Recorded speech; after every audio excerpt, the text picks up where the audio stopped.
Marcus Chun adjusted his expensive watch and glanced around the small diner with barely hidden distaste. The red vinyl booths were cracked, the fluorescent lights flickered occasionally, and the smell of grease hung heavy in the air. This was definitely not the kind of place a billionaire tech mogul usually found himself eating lunch. But his 7-year-old daughter Emma had spotted the colorful sign from their car window and insisted they stop. When Emma made up her mind about something, there was no changing it. Emma sat across from him in a booth, her dark hair falling across her face as she lined up the sugar packets on the table in a perfect row. She arranged them by color first, then by size, her small fingers moving with precise determination. Marcus watched her with a mixture of love and worry that had become constant companions since her autism diagnosis 2 years ago. "Daddy, the packets aren't the same height," Emma said without looking up, her voice carrying that matter-of-fact tone she used when something in her world wasn't quite right. "The pink one is shorter." "That's okay, sweetheart," Marcus said gently. "Sometimes things are different sizes." Emma's brow furrowed as she continued arranging and rearranging the packets. Marcus had learned not to rush her through these moments. Dr. Patterson, Emma's therapist, had explained that these organizing behaviors helped Emma feel safe and in control when the world around her felt chaotic. The diner was busy for a Tuesday afternoon. Construction workers occupied several tables, their hard hats resting beside plates of meatloaf and mashed potatoes. A group of elderly men sat in the corner booth, arguing good-naturedly about baseball statistics. Families with young children filled the remaining seats, creating a symphony of conversation, clinking silverware, and the occasional baby's cry. All of this noise should have bothered Emma. Loud, unpredictable sounds usually sent her in a sensory overload, leading to meltdowns that broke Marcus's heart every time. But, strangely, she seemed calm today, focused entirely on her sugar packet project. "Welcome to Sonny's Diner," a warm voice said beside their table. "I'm Sarah, and I'll be taking care of you today." Marcus looked up to see a young woman with shoulder-length brown hair pulled back in a simple ponytail. She wore the standard diner uniform of a yellow polo shirt and black slacks, but there was something about her genuine smile that made the cheap outfit look somehow elegant. Her name tag read Sarah in cheerful red letters, and Marcus guessed she was probably in her mid-20s.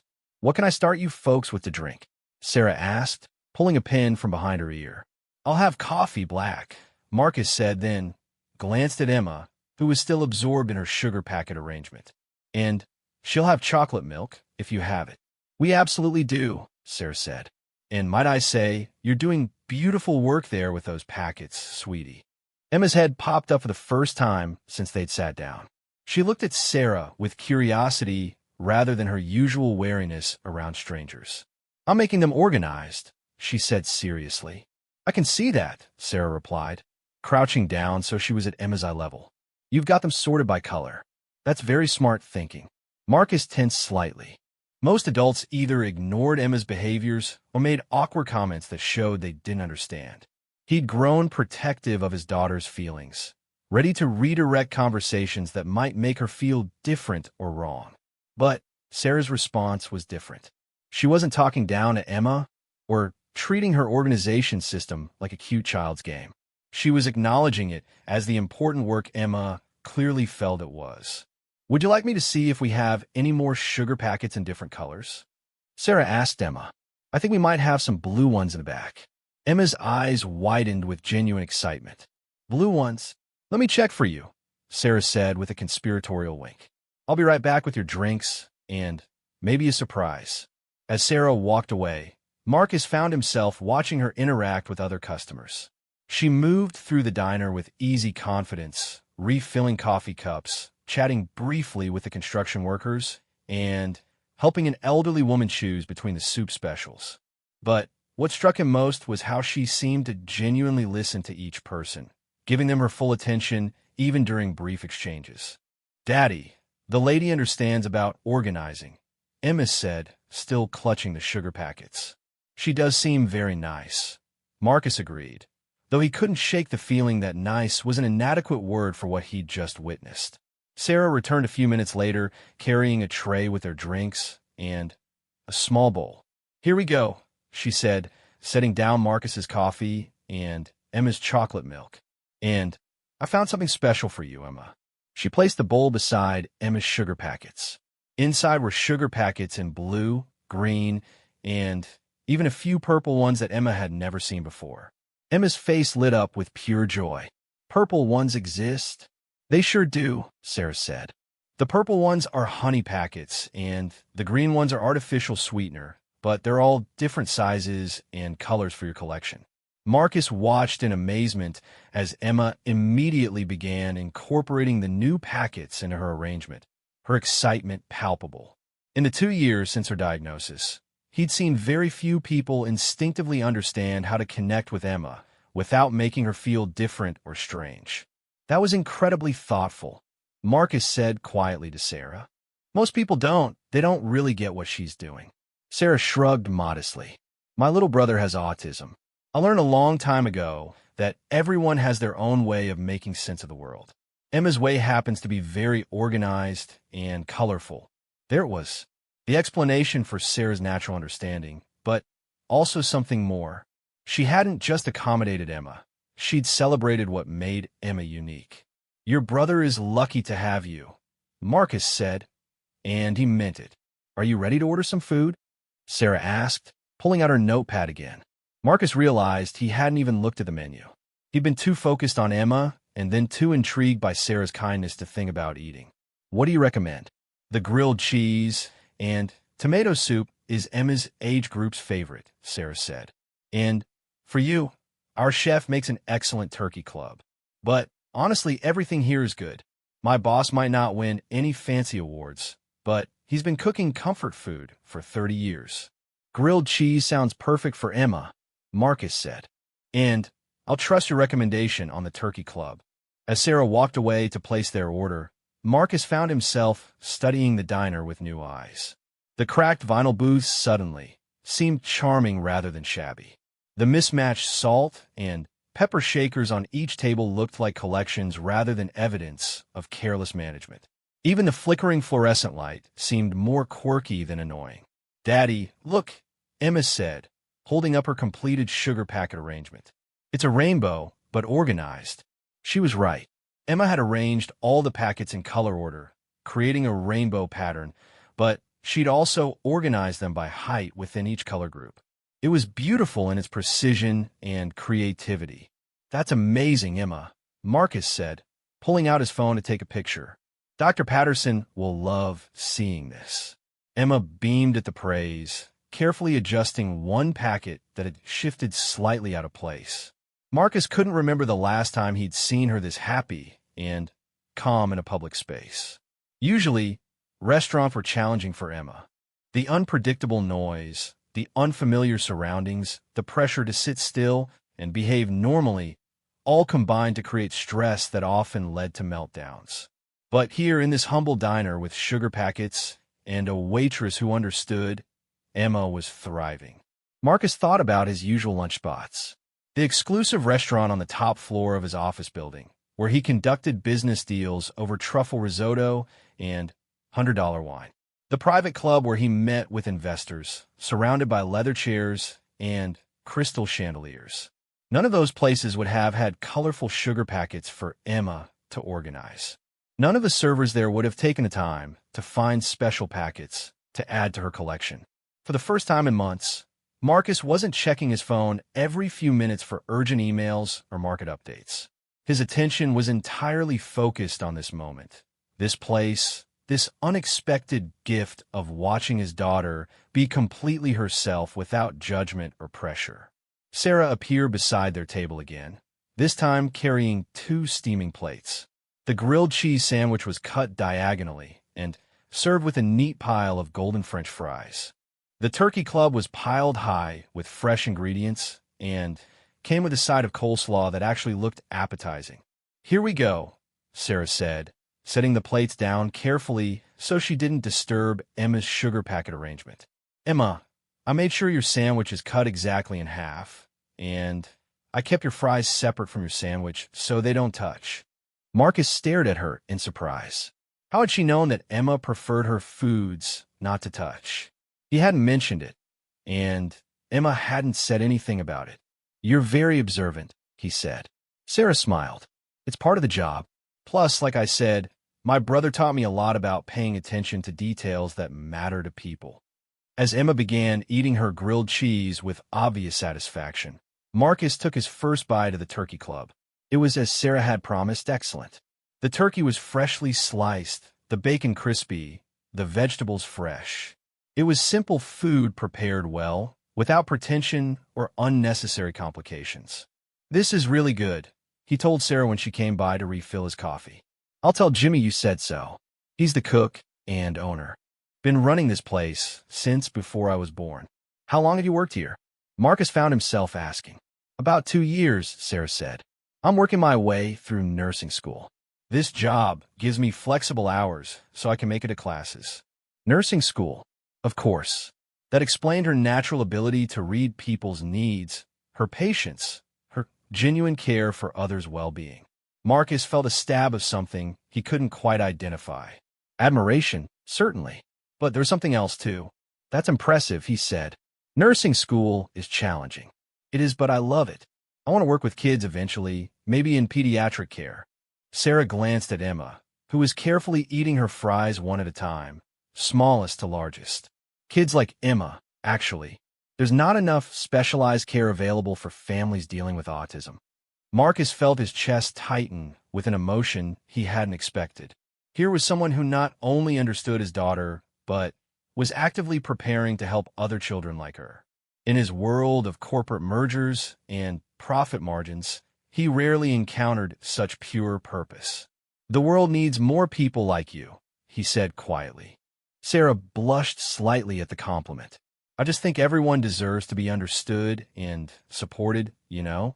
Kids especially. Their eyes met for a moment, and Marcus felt something shift inside him.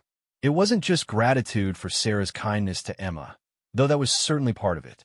There was something about Sarah herself, her warmth and authenticity, that drew him in. Daddy, Emma said, interrupting his thoughts. Can we come back here tomorrow? Marcus looked at his daughter, who was smiling broadly as she surveyed her organized sugar packet rainbow. Then he looked at Sarah, who was watching Emma with such genuine fondness that it made his heart skip. We'll see, sweetheart, he said, though he was already certain they would be back. As Sarah moved on to check on other tables, Marcus realized something significant had happened during this simple lunch. For the first time in 2 years, since Emma's diagnosis had turned his world upside down, he felt like someone truly understood what his daughter needed. More than that, someone had made Emma feel special and valued exactly as she was. Marcus Chun, who could buy any restaurant in the city, who dined with celebrities and politicians, who lived in a world of luxury most people could only dream of, found himself completely captivated by a small diner, a kind waitress, and the sight of his daughter's pure happiness. He had no idea that this chance encounter would change everything. Marcus kept his promise to Emma, and they returned to Sonny's diner the next day, and the day after that. By the end of the week, it had become their routine. Every day at lunch, Marcus would pick Emma up from her special needs school and drive the 20 minutes across town to the little diner that had somehow become the bright spot in both their days. Sarah always seemed genuinely happy to see them.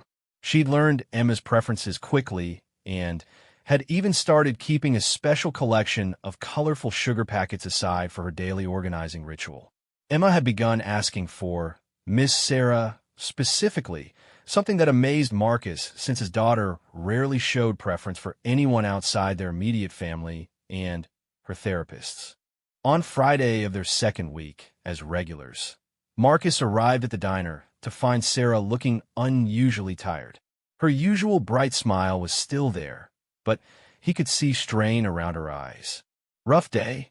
He asked as she brought their usual order without being asked. Sarah hesitated, then gave a small nod. Just some stuff going on at school. Nothing I can't handle. But Marcus had built a business empire partly by reading people well, and he could tell there was more to it than she was letting on. Throughout their meal, he noticed Sarah moving more slowly than usual, and when she thought no one was looking, he caught her rubbing her temples as if fighting a headache. Emma, too, seemed to sense something was different. She kept glancing up from her sugar packet arrangement to watch Sarah move through the diner. Miss Sarah looks sad, Emma announced with the blunt honesty that came with her autism. Maybe she's just tired, sweetheart, Marcus said, though he suspected Emma's observation was more accurate than his diplomatic response. As they finished their meal, Marcus found himself reluctant to leave. Over the past 2 weeks, these lunch hours had become precious to him, not just because of how happy Emma was here, but because of Sarah herself. Her kindness wasn't just professional courtesy. It was genuine care that extended to every customer. He'd watched her help an elderly man read the menu when he'd forgotten his glasses, listen patiently to a construction worker's story about his grandson's first steps, and slip an extra cookie to a little girl whose family was clearly struggling financially. When Sarah brought their check, Marcus made a decision that surprised even him. Sarah, I hope this isn't inappropriate, but I couldn't help noticing you seemed stressed about something. If there's anything I can help with. Sarah looked genuinely touched by his concern. That's really kind of you, Mr. Chan, but I couldn't possibly. Marcus, he corrected gently. And you've done so much for Emma and me. If there's a way I can return the kindness, I'd like to. Sarah glanced around the diner, then sat down across from Marcus with a sigh. Emma continued organizing her packets, content, and secure in Sarah's presence. It's my nursing school tuition, Sarah admitted quietly. I got notice yesterday that my financial aid fell through for next semester. Something about paperwork that didn't get filed correctly. They're working to fix it, but in the meantime, I need to come up with $12,000 by Monday or I'll lose my spot in the program. Marcus felt his heart sink for her. $12,000 was nothing to him, less than he spent on wine in a month, but he could see from Sarah's expression that it might as well be $12 million. I've been working double shifts all week, trying to figure out what to do, Sarah continued. Jimmy's been great, letting me pick up extra hours, but there's only so much. I'm sorry, I shouldn't be dumping this on you. You're a customer, not my therapist. You're not dumping anything, Marcus said firmly. You're sharing a problem with someone who considers you a friend. And friends help each other. Before he could say more, Emma looked up from her sugar packets with intense focus. Daddy has lots of money, she announced matter-of-factly. He can help Miss Sarah? Marcus felt his face warm with embarrassment, but Sarah just smiled at Emma's directness. That's very sweet, Emma, but grown-ups can't just give each other money like that. It's complicated. Why? Emma asked with the pure logic that often cuts straight to the heart of adult complications. Sarah laughed, and for the first time since they'd arrived, Marcus saw her genuine smile return. You know what? You're absolutely right. Sometimes grown-ups make things more complicated than they need to be.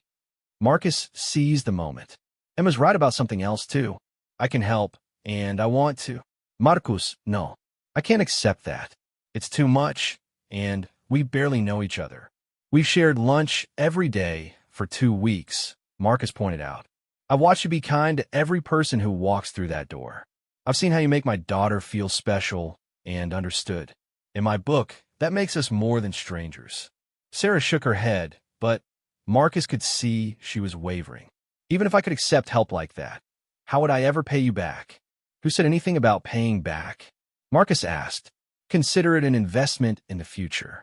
You're going to be an amazing nurse, and someday you're going to help kids like Emma feel understood and cared for. That's worth far more than $12,000 to me. Before Sarah could protest again, Marcus pulled out his phone. What's the name of your school's billing department? Marcus, seriously, you can't just... Miss Sarah, just tell him, Emma said impatiently, looking up from her packets. Daddy always keeps his promises, and he promised to help. Marcus hadn't actually made that promise out loud, but Emma's autism sometimes gave her an unusual clarity about people's intentions. She'd somehow understood what he was feeling before he'd fully acknowledged it himself. Sarah looked between Marcus and Emma, tears beginning to form in her eyes. I don't know what to say. Say yes, Emma suggested helpfully. Then, you can keep being our waitress. That broke Sarah's resolve completely. She laughed through her tears and nodded. Okay. Yes. Thank you. I promise I'll find a way to pay you back somehow. Marcus spent the next 20 minutes on the phone with the nursing school's billing department, arranging for immediate payment of Sarah's tuition. By the time he hung up, Sarah was crying openly, though she was trying to hide it from the other customers. I can't believe you just did that, she whispered. Neither can I, Marcus admitted. But it feels right. And it did feel right in a way that surprised him. Marcus had donated millions to charities over the years, written checks to causes recommended by his financial advisors for tax purposes. But this was different. This was personal, immediate, and connected to someone who had touched his life directly. Daddy, Miss Sarah is happy crying, Emma observed. That's the good kind. You're absolutely right, sweetheart, Marcus said, watching Sarah wipe her eyes with the back of her hand. Over the next few weeks, their daily lunches took on a new dimension. Sarah seemed lighter, more relaxed, now that the stress of tuition had been lifted. She told them about her classes, her clinical rotations, her dreams of opening a specialized care facility for children with autism. Marcus found himself looking forward to these conversations as much as Emma looked forward to her sugar packet organizing. Sarah had a way of talking about her work that made it sound like the most important job in the world, and her passion was infectious. One afternoon, Sarah mentioned that she was studying for an exam on sensory processing disorders. That's what Dr. Patterson calls what Emma has with sounds and textures, Marcus said. Would you mind if I asked Emma some questions? Sarah asked carefully, only if she's comfortable, and only if it would help her. I'm trying to understand better how sensory issues feel from the inside. Marcus looked at Emma, who had been listening to their conversation while arranging packets. What do you think, sweetheart? Would you like to help Miss Sarah with her homework? Emma considered this seriously. Will it help other kids like me? It absolutely will, Sarah said solemnly. Okay, but can I keep organizing while we talk? Of course, Sarah said, pulling out a small notebook. Can you tell me what it feels like when sounds are too loud? What followed was the most detailed conversation about her sensory experiences that Emma had ever had with anyone outside of her therapy sessions.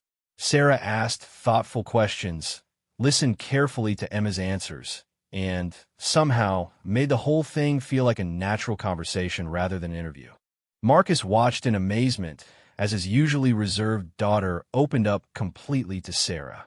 Emma explained how certain sounds felt like angry bees in my ears, how some textures were too scratchy for my skin to be happy, and how organizing things helped make her brain feel calm.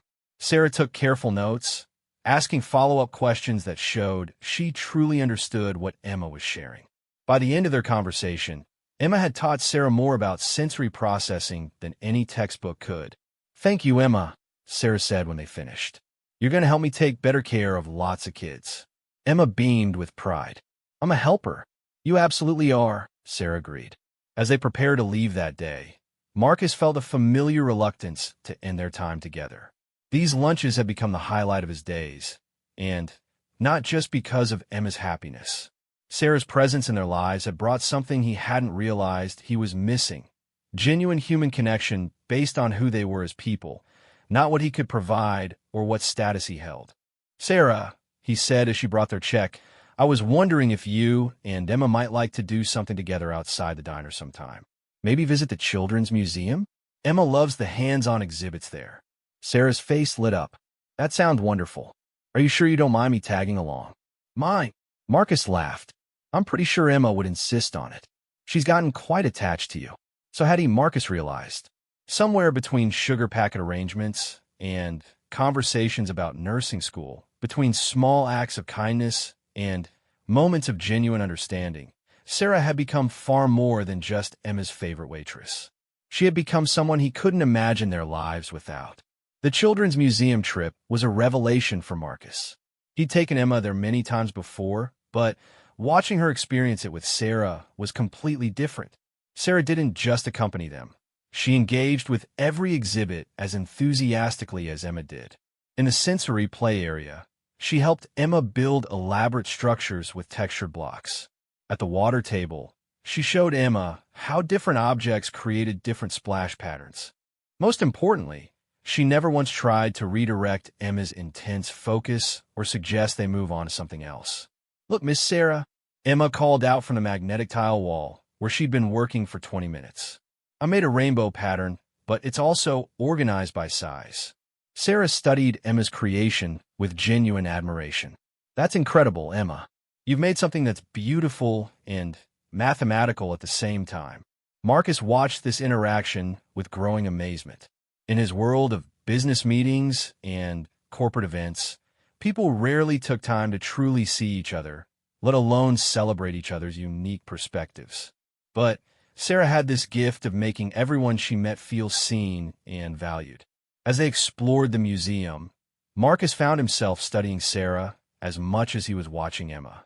The way she listened intently to Emma's explanations of how different textures felt, how she asked thoughtful questions that helped Emma articulate her experiences, how she naturally accommodated Emma's needs without making them feel like accommodations.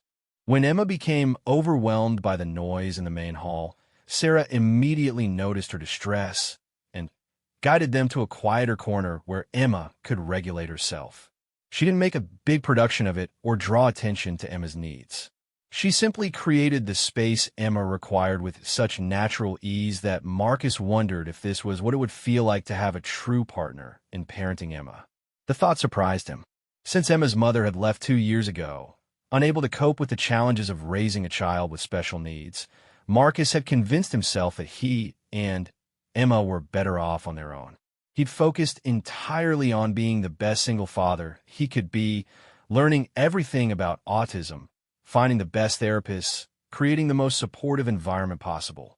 But watching Sarah with Emma, he realized how much they'd both been missing.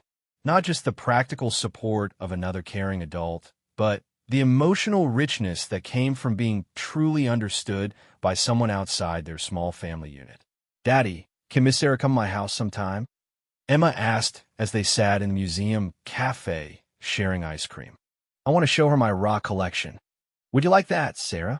Marcus asked, his heart racing slightly as he waited for her answer. "I would love to see your rock collection, Emma," Sarah said. "I bet you have them organized in a really special way." "Duh. They're organized by color and size, and also by which ones are smoothest," Emma explained excitedly. "And I have a special shelf just for the ones that look like they have pictures inside." Marcus felt a warmth spread through his chest at Emma's excitement. His daughter rarely invited people into her personal space, but with Sarah, all her usual barriers seemed to dissolve. The following Saturday, Sarah came to their house for dinner. Marcus had been nervous about the visit, worried that the reality of his wealth might change how Sarah saw them. His house was undeniably impressive, a modern masterpiece overlooking the bay with floor-to-ceiling windows and carefully curated art. He'd worked hard to make it feel like a home rather than a showpiece, but he was still concerned it might intimidate Sarah or make her uncomfortable. He needn't have worried. Sarah walked through their home with the same genuine appreciation she showed for everything else, commenting on how bright and peaceful it felt, how perfect Emma's organized playroom was for her needs. She admired the view, but didn't seem overwhelmed by the luxury. Instead, she focused entirely on Emma, who was practically vibrating with excitement to show off her collections. Emma's room was a masterpiece of organization. Her books were arranged by color and height. Her stuffed animals were grouped by species and lined up according to size. Her rock collection occupied an entire wall of custom shelving, each specimen carefully placed according to Emma's complex classification system. "Oh my goodness, Emma," Sarah breathed as she took in the rock display. "This is like having a natural history museum in your room." Emma glowed with pride as she began explaining each section of her collection. She showed Sarah her smooth rocks, her sparkly rocks, her rocks that looked like they had faces or animals inside them. Sarah listened with genuine fascination, asking questions that showed she understood the thought and care Emma had put into her organization. "This one is my favorite," Emma said, carefully picking up a piece of polished agate. "It looks like there's a whole world inside it, with clouds and maybe a sunset." Sarah held the rock up to the light, studying the swirling patterns within. You're absolutely right. It's like looking into a magic world. You have such a special way of seeing beauty, Emma. Marcus stood in the doorway watching this interaction, and something inside his chest felt like it might burst. Sarah wasn't just being polite or humoring Emma. She genuinely saw and appreciated his daughter's unique perspective on the world. After Emma's grand tour, they had dinner on the terrace overlooking the bay. Marcus had ordered food from Emma's favorite restaurant, keeping things simple and familiar. As they ate, Sarah told them more about her nursing program, her clinical rotations in pediatric units, her growing understanding of how to support children with different needs. I've been thinking a lot about what Emma taught me that day at the diner, Sarah said, about how sensory experiences feel from the inside. It's completely changed how I approach my patients. Really? Marcus asked.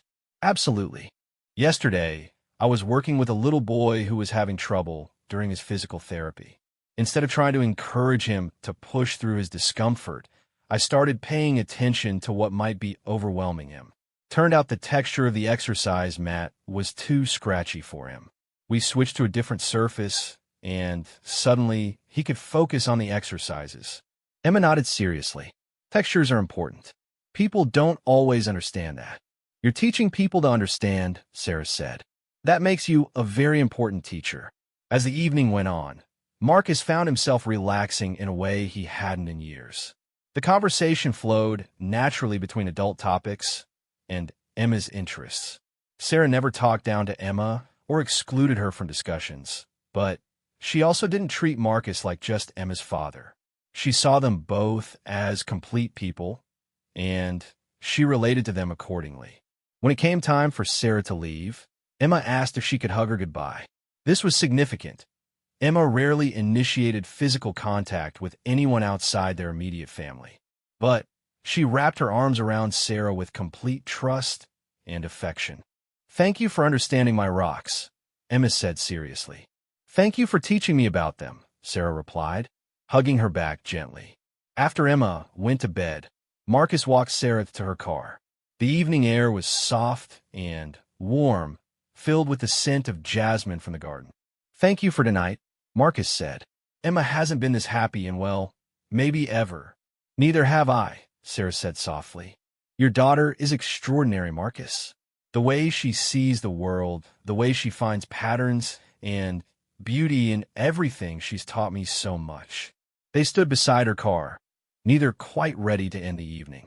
Marcus felt like he was standing on the edge of something significant, something that could change everything. Sarah, I need to tell you something, he said, his heart pounding. These past few months, since we met you, everything has been different for us. Better. You've brought something into our lives that we didn't even realize we were missing. Sarah's eyes searched his face in the dim light from the garden lamps. You've changed my life too, she said quietly. Not just with the tuition help, though I'll never forget that kindness, but the way you and Emma have welcomed me, trusted me. I've never felt so valued for who I really am. Marcus took a step closer, and Sarah didn't step back. I'm falling in love with you, he said simply. With your kindness, your authenticity, the way you see Emma for the amazing person she is.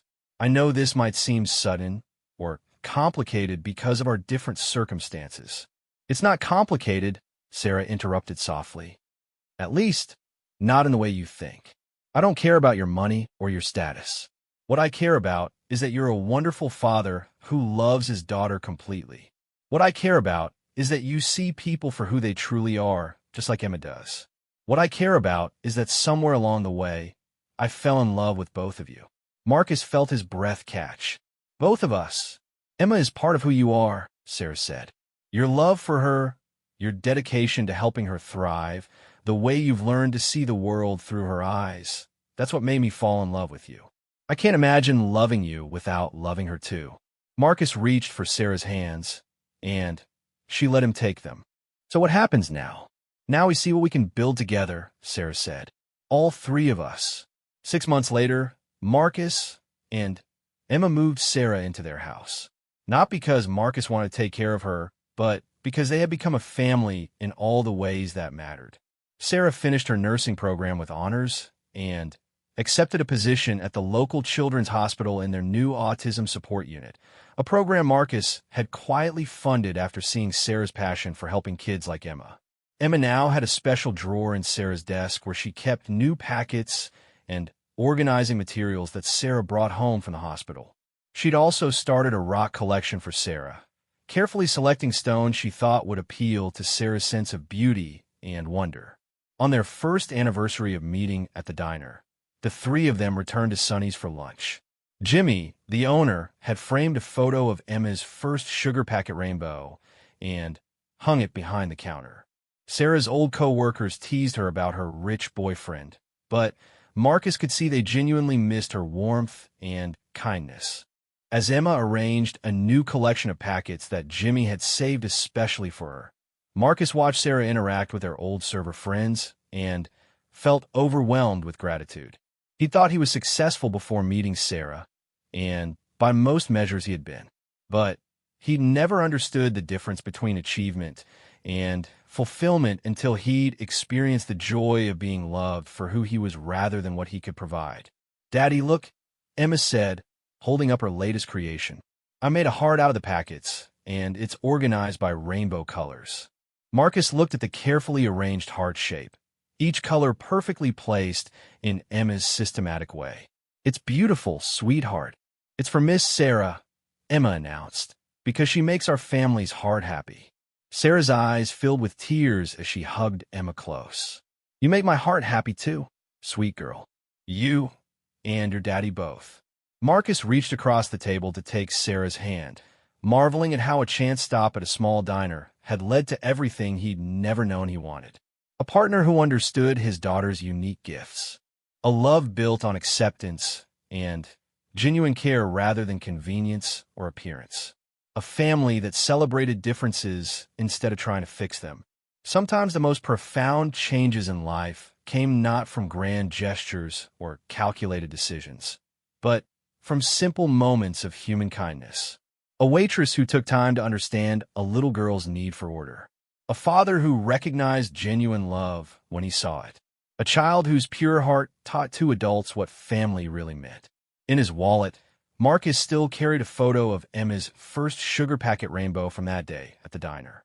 It reminded him that sometimes the most beautiful things in life came not from expensive materials or perfect conditions, but from taking whatever was available and arranging it with love, patience, and hope for something better. Their love story had begun with sugar packets and understanding, and it continued with the same simple ingredients: acceptance, kindness, and the courage to build something beautiful together.